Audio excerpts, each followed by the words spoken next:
me is, I always describe it as like speed dating for teachers, but without any snogging, because I've not seen any yet.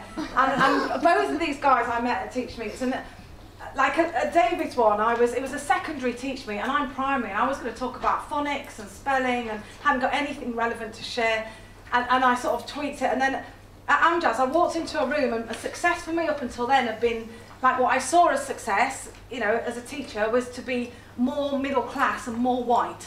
And I was trying to do those two things really hard, trying to blend.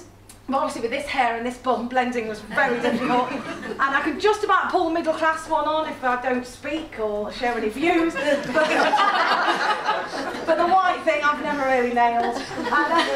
And so I'd spent a long time very passionate about spelling, because reading, writing and spelling were my tickets out of poverty. Not just physical poverty, but mindset poverty. That's what got me out. So I'm very passionate about it. And I stood in front of these teachers and thought, what would happen if I just told the truth? What if I just told the truth? And I stopped this professional facade of, you know, this is what I do and isn't this great? And I actually just told the truth. And it came out of seeing teachers, people who want to make a difference like you, and thinking, you want to make a difference and you're knackered because you work hard and you forget to celebrate, and you don't know the difference you make because you think, oh, he got some grades so he did well. You don't get it. The 5, the 10, the 15, 20, the impact you have it's not a short con, it's a long-term con. And I'm 46, I'm these years on, and if I just told the truth, maybe that would help you realise your impact and reframe what you feel about yourself now. So I told the truth, and it was terrifying. And the truth is what I want to, it's all I've got, because I'm just got solid tips. I'm still a bit kind of lost as to how I'm even still existing. But that's really what I share with you, and it kind of fits around this why, the why of your personal why, like why you do what you do. For a long time, and I'll tell you a story later that illustrates it, I have wanted to be Scottish. Because Scotland's education system's 10 years, I know it might have faults, but it's 10 years ahead of England. So I'm all, especially when it comes to primary and literacy. So I've always been kind of singing the praise of that, and I can almost do an accent now. So I don't know who I have to see about signing up to be Scottish, but if someone could point me in the right direction. But just in terms of like talking now to Clary, I'm getting you mixed up, about Turn Your Life Around and that project, and that people would work together to do something like that. That why that you have can be a glorified why of the education system, or why of, but actually your personal why, that's what makes the impact, that's what makes you accidentally cool. So that's really what I wanted to talk about. And my why starts from failing a lot. I'm like super good at getting it wrong. Which is what I'm like, a failure ninja, I like to think of. And I was working with a school, I was writing some stuff about spelling, helping them boost the writing, and The Apprentice came on the telly. You've seen The Apprentice? Those people are stupid, aren't they? I mean, really, it's not hard. Just organise yourselves, have an idea and see it through. And I'm thinking, there's never been a teacher on The Apprentice. That's why, if a teacher was on The Apprentice, it would run much smoother. Everything would work. And as I'm talking myself up, before I realise it, I've applied to get on The Apprentice and then got on the show. So I sort of found myself there. I forgot to tell my husband I applied. I had to tell him I was going away, leaving my 8-month-old and 2 other kids with him so I could go and train. And I was a huge success on The Apprentice. And to illustrate that point, I've got a little clip to share with you so you can see it. Oh, bear with us. Amjad's not turned me speakers up. Thank you, Amjad. Sometimes it can be very difficult to put your finger on that moment when a candidate puts themselves in the firing. But no, for you it was right here. So here's a curveball I'm going to send you right now.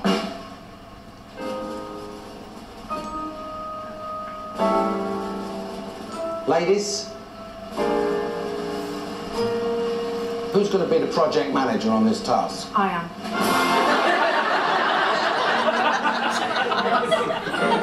I had my hand up before I'd realised I'd volunteered. Very brave. Very brave indeed. That's bravery, also confused with stupidity. But when people find out I've been on The Apprentice, they always think that's the most interesting thing about me, and it's really interesting, and I'm happy to tell you all the secrets of it. But what's more interesting is the fact that I would even consider doing that in the first place. The fact that instead of my life being, why me, I managed to flip that to, why not me? And when I saw The Apprentice, I thought, I could do that, I should do that, I'm doing that. And it just happened so quick that it's already there. And that is what's interesting, because that is not where I started, and that is down to you. That's the impact you have. That is the difference you make. So this is my family. I always feel the need to point me out. I'm the brown one. I don't know why. So I'm the eldest of 6. And there's lots of different dads, as you can probably work out. Same mum, just different dads. And this is one of the only photos I have of us all together, because when I was 8 years old, we were put into care, and I didn't really see any of them for a while. And I was one of those families. I mean, we lived in poverty anyway, that was kind of a baseline, but we were neglected beyond what neglect would look like. It went so much further than I understood was not normal at the time. By the time I was 8 years old and put into care, I'd been stealing food to feed my brothers and sisters. I just thought that's what everyone did. They were like my babies because they were younger than me. By the time I turned 8, I was used to being beaten up. Like, I had black eyes and bruised parts. My stepdad would go for it, and my mum would say, not the face, not the arms, because that's what you'd see in school, so it would be everywhere else. Until one day he made the mistake of giving me a black eye, and then that was too obvious to hide. And by the time I was 8 years old, I'd been raped. Too many times. And that was just my life. You can imagine what it was like for me to be in school, this other world where it's okay and we just learn maths and life is all right and there's opportunities. That's a lie. There is nothing for me here. The only reason I went to school, hot dinners, it was warm. They were the only 2 reasons I turned up, food and warmth, because I'm not stupid, and that was where it was going to happen. At the time I would have said that was the only reason. I think looking back now, I know that there was something much more stronger but intangible that I couldn't identify at the time. And it's the subtle art of people who give a toss. There were 5 teachers that changed my life. There were 5 teachers throughout my career in education. They're the reasons I'm not dead. You're the reason I'm not dead. I should be a prostitute. I should be on drugs. I should be running a very successful crack den because I'm quite good at organising. You know, I should be doing all of these things. I should be in prison, and I'm not. And I probably would have ticked off quite a few of those I went through, and I'm not. And I don't have anything else to explain how that happened apart from what you did for me, what you do for people. And I know it's a big job, and I know it's hard, and I know we have an obligation for the academic side of things, absolutely. But you're the only people I saw that showed me what a good one looks like when it comes to being a human. I literally lived the life of an animal. I was a belonging. I wasn't even a person, except for at school. That's where I was a person. This picture of us all together was taken when we sort of reconnected. I left. I ran off when I was 12. Emma was about to be born, and every time my mum went into hospital, the rape got worse, and so I left. I ran off, and I lived on the streets for a bit, and then I got myself a boyfriend, because I was a bit of a stunner back then when I was 12. But my boyfriend turned out to be a pimp, unfortunately. But he was along with the 5 teachers, he's the one adult I remember who cared about me.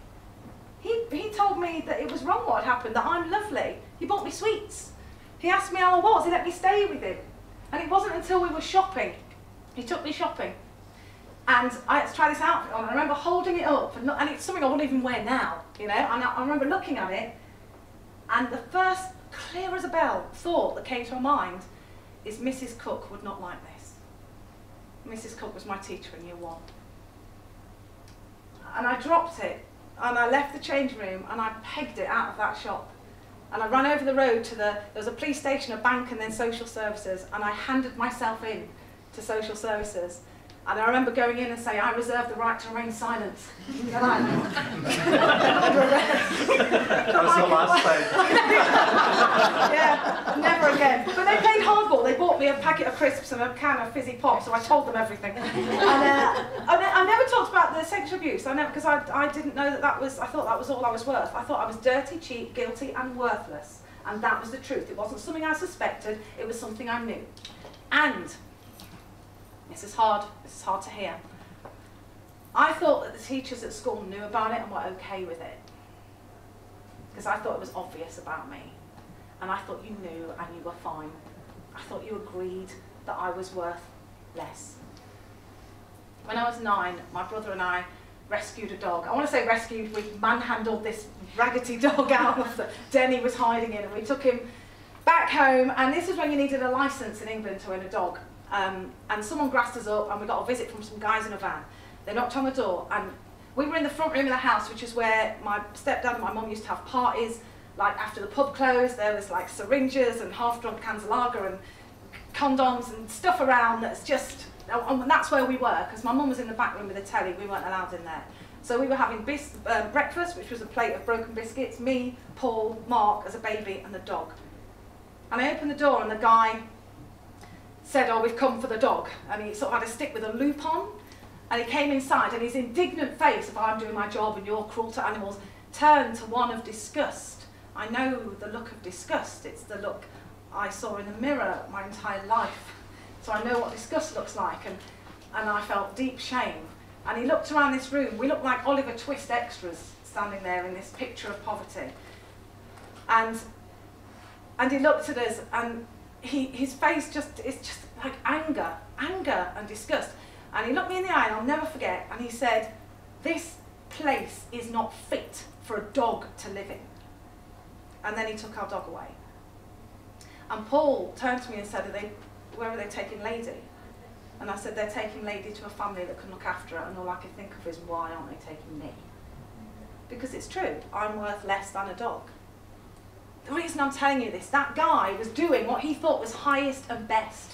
His job was to protect animals, and that did not look like a house where a dog would be looked after. So he took the dog away. What was highest and best? What could he do that was highest and best? What he wasn't open to consider is the fact that there is always higher and better. Not necessarily harder and more, but higher and better.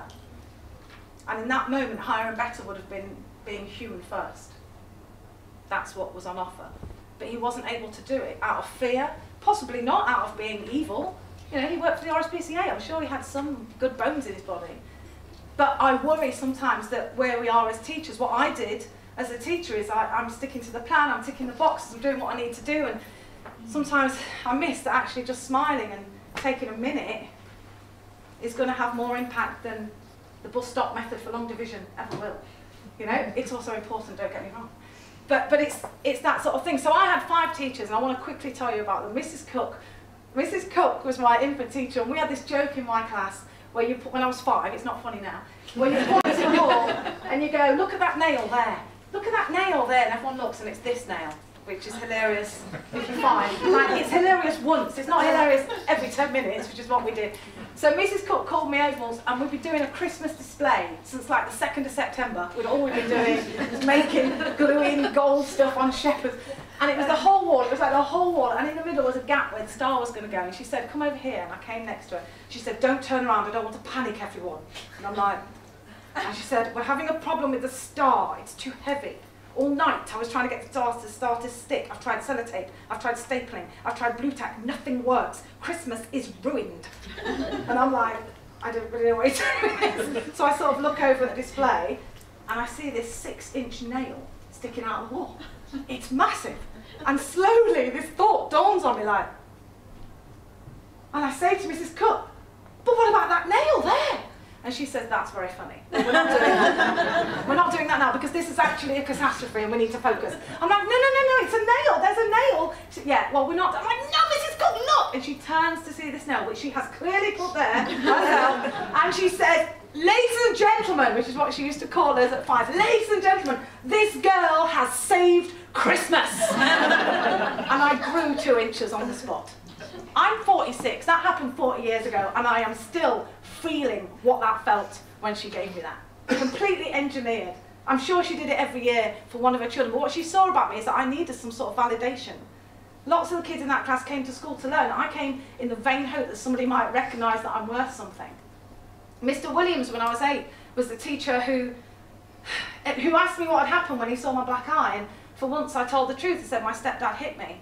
And his face turned to flints, like he only ever said one sentence to me again. He said, "Get your brother."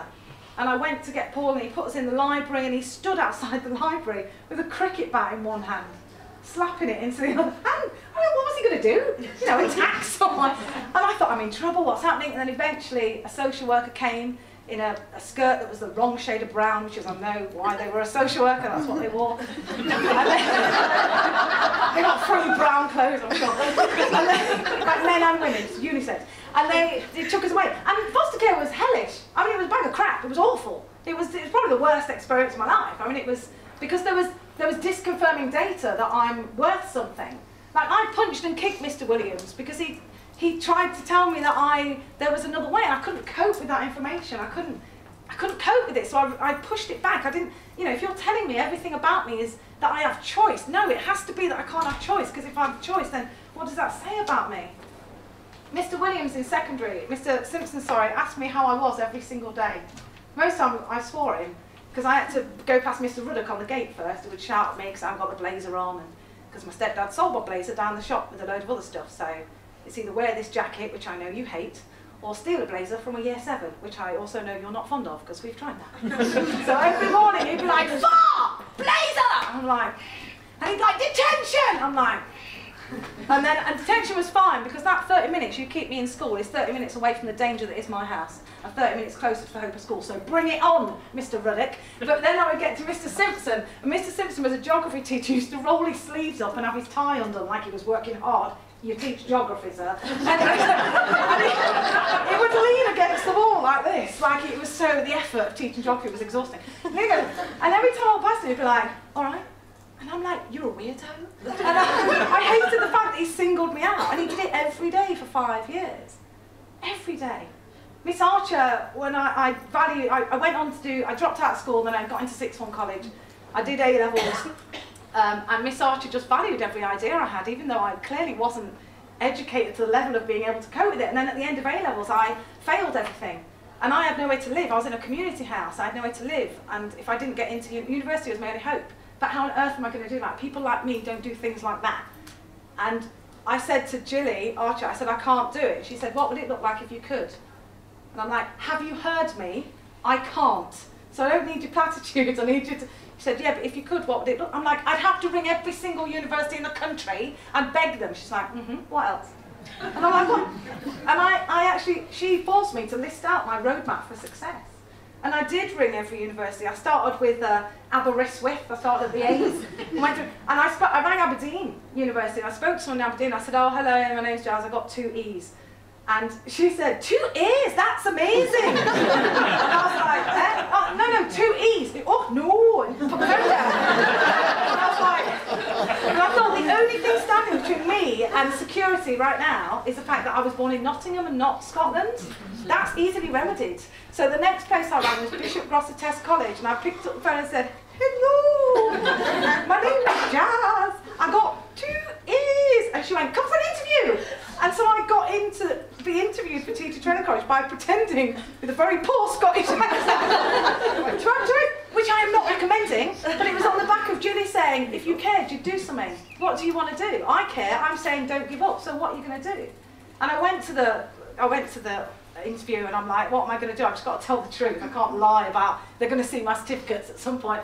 So, but as I get in, the guy says to me, "You're from Nottingham?" I'm like, "Yeah." I said, "My cousin works there as a youth worker. Like, all the girls are pregnant by the time they're 12. How are you even applying for a place at uni?" I'm like, "Let me tell you a story." And I told him about my past and about the teachers who'd stood with me in the chaotic fire that was my life and just stood shoulder to shoulder and had skin in the game, and then the accidental saviours, as David calls them, who asked me how I was and smiled and validated me when I needed it so badly so that I could carry on living and not give up being a human. And at the end I said, "And by the way, I got 2 E's, not 2 A's, is that okay?" And he said, "If you promise to be more authentic, I promise to get you a place at this college." And at the time I didn't know what authentic meant, but I just said yes. And I sort of looked it up afterwards. And that's how I got into Teacher Training College. And then I'm surrounded by people who, one, have never met anyone brown before. Everyone's middle class. Everyone has support from their parents. I don't even have anywhere to live in the holidays. Everything about it was just so hard. But then there was Mr. Gillespie, who gave me a book of stamps so I could write to my friend. There was Mr. Redman, who literally transformed the way I thought about myself, who taught me to do what if positive rather than what if everything goes wrong. And all these people have just done these little things that seem so tiny. And that's why I haven't really spoken about it before. Personally, everyone knows about my past, but professionally, to say this to you, well, what will you think of me? And then what if someone takes my kids away because I've been involved in what I've been, you know, there's so much fear. But I have to tell you, because my why is about being a catalyst for change. And I have to tell you, because you have to know the impact you make, not from the big stuff, and certainly not from the planning and assessment, I don't know why is that, but from being you. From being human first, from saying I care, from living I care. There was a big Twitter debate, do you tell your children you love them?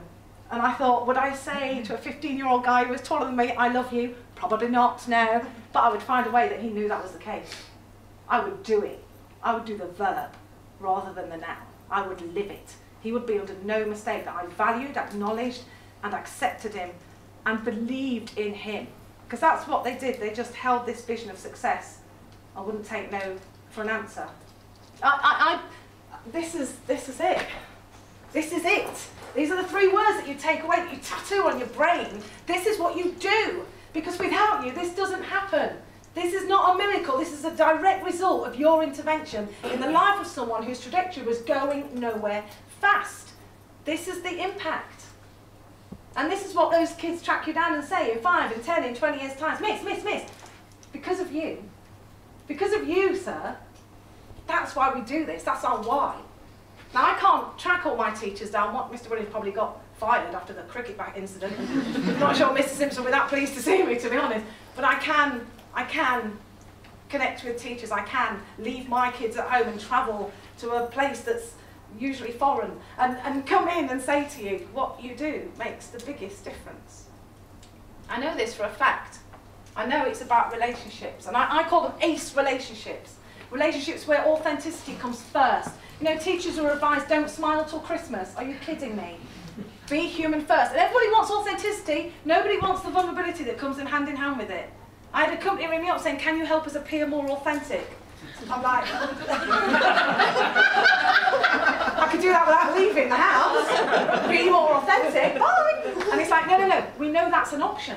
But can you help us appear more authentic? I'm like, no, you're weirdos. But it's just this thing of authenticity costs. It costs you to be vulnerable. And being vulnerable sucks. Nobody wants that. But there's power in vulnerability. I feel sick. I was talking to you, I said I feel sick every time before I speak, but the vulnerability that I'm prepared to go to is what gives you the agency to realise your capacity as individuals in the systems that are technically broken. But revolution never starts at the top. It starts with one person on the bottom who cares. That's how revolution happens. Consistency, showing up with your whole self every day, being honest. You know, I'm not talking about coming in and going, my relationship's awful, I'm just such a crap wife. I'm not going that honest. You know, but live the brand. I mean, you can teach kids to swim without getting in the pool, but I don't think you can embed ambitious levels of resilience if you're a hot emotional mess yourself. Sort your life out and put a bit of lipstick on now and again, for crying out loud. Take some pride in yourself. Stop being knackered all the time. And the last one is expectation. It's their expectation of me. I could not get over how these teachers, the ones that, they just expected me to do well. So what, even now that blows my mind. That you would hang on to that continuously, believing. That, it's madness. Madness. But teaching starts with R. It's about relationships. And this is what my life looks like now because of you. That's my husband who has the best bottom in England. These are my kids. They're amazing humans. I'm not just saying that like everyone says that. I know I'm their mum. That's what I can have. I never thought I'd have, are you kidding me, a relationship? No, gosh, the history of relationships with me. Oh, just acting out this being worthless again and again. There is one thing though, and it's why I know that what I'm saying is why it's important. Because this picture is me at 13 with my babies. After I left, I went back every day to, get them up, get them to school, feed them. So I was late for school every day because I was doing this. And if I didn't do this, then they didn't eat. So I had to do this. So that was my family. But my brother Paul is missing from that unit.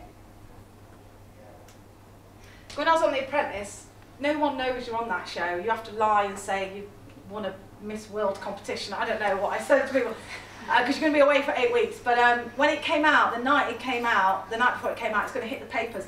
And everyone you know is suddenly going, oh my God, you're on The Apprentice. And you get all these texts and calls.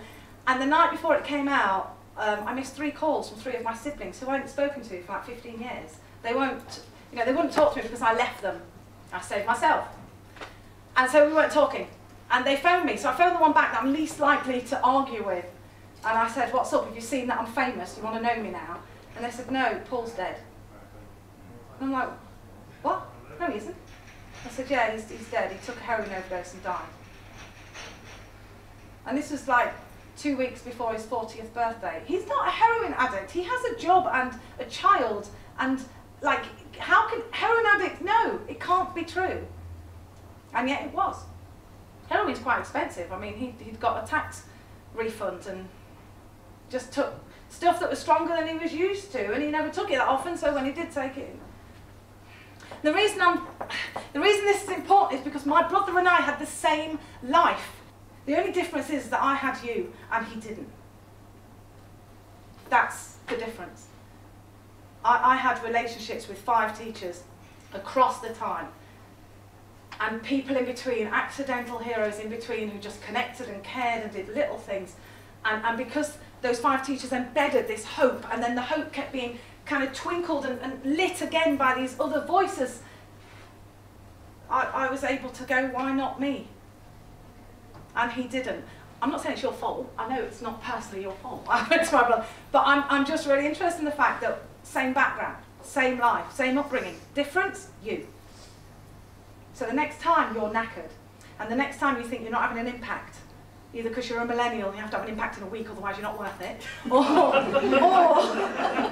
because you've been doing it 30 years and no one ever gets the 100% or the grades up there. Anytime you doubt yourself, you shut up and you realise, please, that the impact you make cannot be measured in a 20-minute observation or an assessment on your teaching skills. What it's measured in is people like me. I am the reason that you are amazing. No other reason. It's this. And that's why it's important that I share this with you, because you make the difference. And I owe you. I owe you my life. I owe you everything. I have 2 presents for you. The first one, if you go here, and if you're a leader, you can share it with people. It's like I do this online mini mentorship coaching which helps people find their why. It's totally free, and if you go there, you can have it. Pass it on to someone. It's just a nice thing to kind of get people, especially educators, but everyone, digging around about what's important in their lives. Feel free to take a picture or write it down, but go find it. If you get stuck, it's on my website. You can look there. You can actually Google Jazz Apprentice, and underneath all the videos of me getting fired and crying. It's a really good resource. So you have to scroll right down.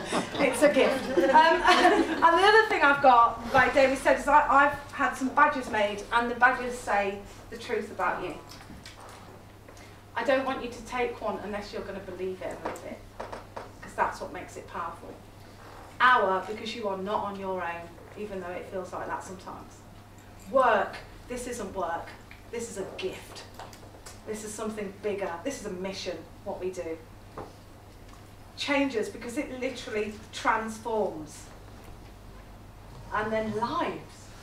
Is there any more important role on the planet than what we do? So the badges, I'll put them at the back there, but if you take it, you better damn well be living that brand. You better respect that about yourself, because that is what makes a difference. I don't need teachers to model being as stressed, staying up till 10 marking and never watching Netflix and like dousing the kids that come out of your own vagina up with Calpol to go look after someone else's kids. I mean, it's just crazy. I need you to model what a good human looks like. I need you to model that. I need you to live that, because my kids need to see that in you. You're the window to that world of what's available, and you changed my life. And I am so grateful. I do not have the words. I am so grateful. So please, go and get your gift, take the badge, wear it with pride, and thank you, thank you, thank you.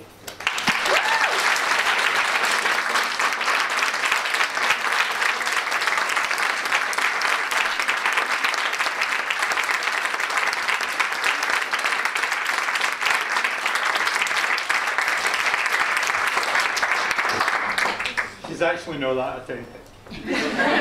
She never once mentioned she was on blind date. I'm not impressed by that. Yeah. years before she was in The Apprentice. So like you're getting treated to all this. I am the soul of mankind. I am so open. But I'm not going to tell you I was in Blind Date. And I'm only telling you that right now because it's so difficult to move on from that, Jazz. It's just so difficult to move on from that. What I tweeted about it is, the honesty was painful, but the optimism is like a light coming on. And hopefully that's what it was like. And I think one of the other things clearly that we need to say about all of this is that for Jazz it happened to be the teachers. But where you started off with talking about your project, which I've now completely forgotten the name of. Thank you. Did I ask you to be a prop? No, I just that's okay. You just volunteer for that. That's great. It could be that. It could be colleagues in social work. It just needs to be somebody that finds that identity and plays it back. Is there anything that anybody wants to just pick up on just now, talk about, ask about, or whatever, before poor old Dan Chad's got to rock up and try and follow that? I'm really happy to answer any questions, and I'm totally prepared to be completely honest. One of the things that I'd really encourage you to do is think about what you're going to do that's different, what you're going to change, what you're going to do more of or less of. That's what I'd love you to focus on. But you can grab me in the break, you can speak now. I will literally answer everything honestly, because it's not often that you get a voice from the kids that aren't going to make it. I want to say something that I think is really interesting, and it's really given me a lot of thought. When you say that the teachers, you thought that they knew all about you, and it was there, and I think that's a really interesting reflection. Yeah. I think we think a lot about that, about working with young people in such situations, that I assume that they know it's a safe and secure place, and it's really interesting that you thought that. Yeah, in England they do home visits when you start school at 4, and I want home visits at year 7. That would have made a huge difference, because they didn't actually. It's coming in Scotland. Yeah, just to see, because they didn't know me. They knew whatever I gave them, which was just me turning up looking a bit sullen. So as far as they know, I've got an attitude problem with authority, which also was true. But you know, the main issue was not that. But yeah, I think just sometimes just even saying, you know, I don't know what you're going through, and I'm here if you want to talk about it. But what I do know is that you matter. You are important. That I know that for sure. And it's that huge thing that you talk about really well, which is because that's your normality. That's normality. And therefore, why wouldn't people know? I know that's you know, it's just that huge, powerful element around it that you know, it's one of the lines that you used today was akin to one of the things that Chris Kilkenny talks about. Is how do you know where you can go if nobody shows you a map? And that whole idea that people need to, I loved your thing about you're the windows on that world. I just thought it was beautiful. Anyone else? Suzanne, and then yourself. Why do you think people are so willing to just assume that children are bad? I'm really intrigued by our willingness to just assume that children don't want to wear their jacket and they're choosing not to learn. Yeah. Why is that so often a go-to? That's a great question, and actually you've named the answer: choice. So like choice, people assume. When I lived in a community house, people used to come to like live in the place where the poor people lived, you know, to get the experience, like a camp of some sort. So they would live in the house, but they would get their car broken into and not get insurance, so they would experience the same. And one guy came in, and they came from quite affluent backgrounds, and I was like the resident poor girl in the house. And he said, all these girls choosing to get pregnant at 16, and I was riled. I said, you idiot, it's not choice, there's something more than choice. And he insisted it was, and we had a really turbulent time. And I work in prisons, and I go and speak in schools most of the time, but I also speak in prison. And I was with some prisoners, and I said to them, you know, your normality of being rejected by every system and people being mean to you, I get it, that's awful, and you should be completely within your rights to be bitter and twisted. End of story, full stop. And there's no but after that, but there is an and. You know, and understand that it's a choice. The choice you're making is informed by your values and experiences. And the choice for me is like this massive circle of choice to just be, you know, a criminal. And all I've got to do is just doze off for a minute, and I've lent into it and make that choice. But what the teacher showed me is that there are all these other tiny choices around the edge that you need a light to find and a guide to get there. And I think with teachers, and I think about Mr. Ruddock in particular, his life experience informed his choice that I was making a choice about where I was. I had a teacher who used to check our nails to see if they had dirt underneath them and say, get your mum and dad to clean your nails. I'm like, my parents don't talk to me. Why would they clean my leg? I'm like a pet dog. I just get shouted at. Why would they touch me in a way that cleans? I don't understand what you're saying. But we were split into two groups of clean and dirty nails. You know, and I think for him, he saw it as choice. And I'm like, you know what? Just judge me on something I have control over. Not on the vehicle I turn up in. But I think what the teachers think I had control over is based on what they know control is available for. And that's not the control I had. And it's not saying you can't understand it if you don't experience it. It means you have to be open to considering the possibility that there's more going on than me being arsey with you. And sometimes that's hard. Just Friday afternoon, thank you. So many gifts. I like one that you didn't mention, and that's if you affirm that I can still make a difference. Social work background, not teaching, so we've lost one of our kids this year. And what I hear from your chaotic fire of life that we've come through is it's a little bit that song, Something Inside So Strong.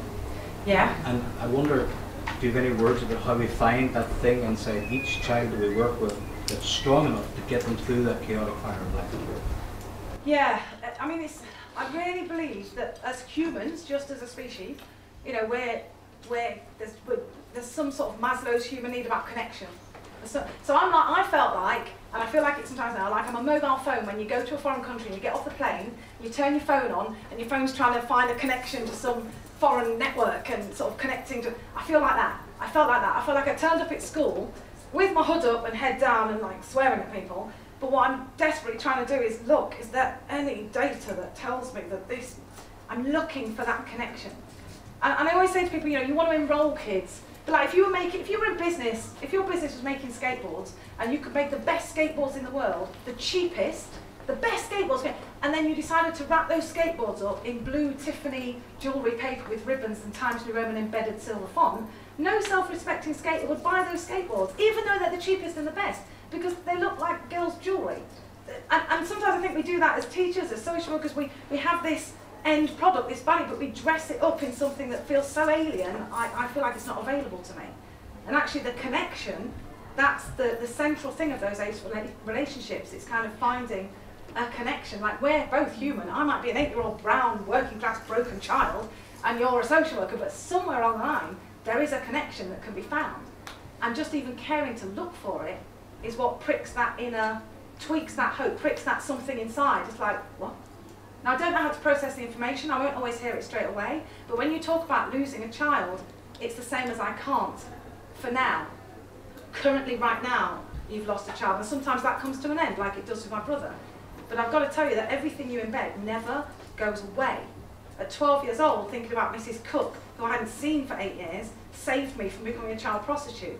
As an adult, thinking about Mr. Simpson, caring enough to say every day, is what gave me the idea that I could perhaps have a relationship with a person that wasn't destructive. Everything is stored. It lives there. It's just that you're like Moses, you don't always get to see the promised land. Is that right? I'm always misquoting Bible stories. You know,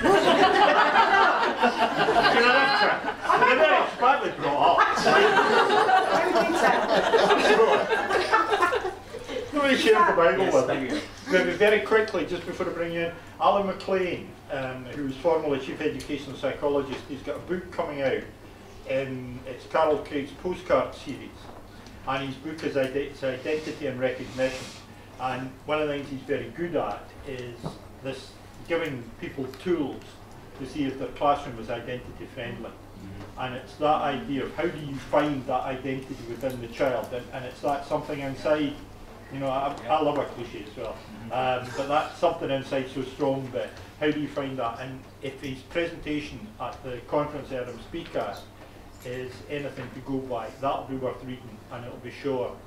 And the other thing, and I would pass it back to Suzanne Zidek, but I'll just say it, that you know the power of language is huge. And Suzanne was quoting Pachuca East Primary School in Fife, and they banned the use of the phrase challenging behaviour, and they now will only talk about distressed behaviour. And the difference that language shift, I think Suzanne should say, the difference that language shift makes in terms of the shift in perception has been quite remarkable as well, and it gives permission to people to move in. Sorry, Clary. Clary, is that right? Yeah. She's your mate now. They both are. Yeah. I think it's absolutely amazing. This talk has just been so great to hear you sharing your story. One of the things that you're talking about in regards to choice is something that, as well, I feel at that time you necessarily don't feel that you have one. And when you had asked your question there, Suzanne, about people just automatically identifying with children as being bad, and I think it comes from, this was something that was shared at church last night actually, and they had said about how so many of us are trying to get kids to do the right thing, rather than allow children to choose to do the right thing, by sharing with them the possibilities, the outcomes of what could happen, rather than just trying to make them do it, so that they can feel like they have a choice, so they can see and think for themselves what to do and how to do that. And just when you're talking there, this just came up, and I thought, I just need to share that. And that is what it looks like later, because when you're not there, I'll have to make a choice. If I haven't practiced making choices. I always talk about school had a list of 3 B's, and it was behave, and believe, and then you belong. And what I wanted more than anything was to belong. But I had to behave first. And I literally didn't know how to behave. I couldn't use a knife and fork, for crying out loud. I've got no chance knowing how to behave. So being wrong all the time, because I don't know how to do it, show me. And then believe that you're worth it and have a chance. Are you kidding me? That's not even true. So belonging was nowhere near what I had the opportunity to achieve. But these 5 teachers and the accidental heroes, they put belonging at the top. You belong, full stop. And that's why, interestingly as well, that's why this is a creative conversation. Because one of the things that we know is that it's easy, I mean, I've been talking about this a lot recently, but it's easy to fall into the trap of the self-bigotry of low expectation. The idea that here's a poor kid that needs help, you know, they need their nails cleaned, they could do a clean shirt or whatever, and we fall into that self-bigotry of low expectations if we never allow children to surprise us. Now, how do you know what a child's potential is if you never give them the opportunity to surprise you? And the way that you do that, and I think it's fair to say, the way that you create that opportunity for young people to experience safe failure is to give them the chance to make and shape, both in terms of meaning and in terms of artifacts and in terms of art or whatever, you know, because my other cliche, Jazz, is that it's through art, education and experience that we learn who we are and who we might become. And it's that whole idea that through the creative activity we can build in the choices that children can safely make. You know, whether it's to use a particular technique in art to create something, whether it's to use a particular form of language, that choice between distressed and challenged, small choice, but it's such an important choice, and that's what you never got. And it's that sense around all the time that for kids like Jazz, and I'm going to move things on a bit in a minute, but for kids like Jazz, the huge problem is that you're always a victim, you never make choices. And one of the things that you got, I mean, it's astonishing to listen to you, absolutely astonishing to listen to you, having listened to Chris Kilkenny so often, because one of the common things between the two of them, they were both carers for younger children. And actually, I suspect that the impact of the choices that you made on their behalf at least gave you some sense of empowerment. Because you could choose to be even more of a victim than you actually were, and you had that sense that you were doing something for somebody else. And that's one of the things in Chris Kilkenny's story that comes out loud and clear. And there's real power in that concept of choice. What I'm going to suggest we do is just to try and link over to Amjad, because we could talk to Jazz, I think, all day. One of the links that I want to make across is that the beautiful thing, or one of the most beautiful things about listening to you, I think, is I look a bit like Beyonce. She does. I know I do. I just like You do, I know. And I've got a definite look at Jay-Z about it. And I've got 99 problems. So we're loads of that shit going down. Anyway, babe, well, let's do a bit of Girls Run the World now. That's fine. Completely threw me now. Sorry. But one of the beautiful things about what Bae does is that she tells the stories, not of the hero teachers. It's the phrase that you and I talked about last night. She talks about the accidental saviours. And she's not holding up models of people that were absolutely devoted to your pastoral needs. but some of the key things that hit in all the time are often things that we take for granted, including that idea that you can always do better.